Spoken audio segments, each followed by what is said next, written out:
Has your Jeep Liberty ever just been unable to start? Just all of a sudden you can't crank it? You've been driving around all day on a nice hot day, park the car, wait about 5-10 minutes, you get back in the car, try and start it, and she just cranks. Just dead cranks. Absolutely no life out of the engine, just turns over and over, doesn't even try and fire once. Well, what you've got is basically vapor lock, like yield and vapor lock on carburetors. And it's not really a problem in your engine at all. It's this guy. It's your hood cowl seal. And if you're having that problem and it's becoming a real pain in the ass, just delete this guy. And you'll never have that problem again. Want to know how I know that? That's because when I bought this car, it didn't have a hood cowl seal.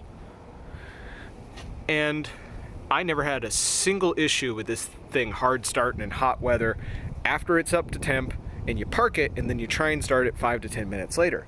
And it would only ever do this if you tried to start the car within that short window, like 5 to 15 minutes after it had been parked.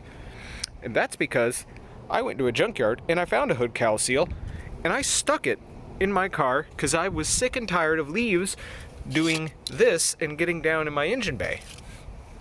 And then I had this reoccurring problem for about 4 months that I couldn't figure out.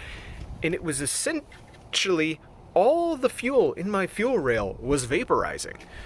And when I tried to start the car, I had no fuel in the fuel rail because it had all essentially boiled into a gas. So the injector was just spraying hot gas vapor and no actual fluid. And I searched and searched and searched for an issue until I finally found a bunch of forum posts saying, with someone who just mentioned, oh yeah, just take your hood cowl seal out and you won't have that problem. And I live in Charleston, and it's the middle of January and my sleeves are rolled up because it's like 57 out. So I don't really need that. All it really does is keep leaves out, keep water out of your engine bay, but it's like 80, 90 degrees here for about 6 months out of the year. Well, it's 80 degrees for about 8 months out of the year, and it's about 90 degrees for about 6.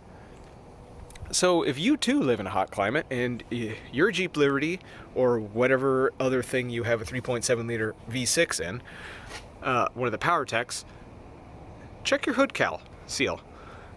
And if you've got one, just delete it and see if your problem goes away. My car will still do this if it's like 100 out and I run the thing and I try and start it 10 minutes later. And really, all you need to do is just keep running the car. You gotta crank the car for about 10 seconds before the fuel rail fills back up until it bleeds out all of that extra pressure. And what you could do is you could bleed the Schrader valve, wherever it is. I'm now forgetting where it is, but there's a Schrader valve on your fuel rail that you can bleed. And don't do that on a hot car because it'll burst into flames. And that's a very, very, very bad time. So don't do that. Just keep cranking your car and your injectors will relieve that pressure in the fuel rail and you'll get fresh, cool fuel into your fuel rail and then it'll start. So in a pinch, all you gotta do is keep cranking. Long term, delete your hood cowl seal. This is Tom's Mechanical Videography. I hope this little tip helped you. Remember to like, comment, subscribe. If you hate the video, comment as well. And if you want to see more of this garbage, stick around. Tom out.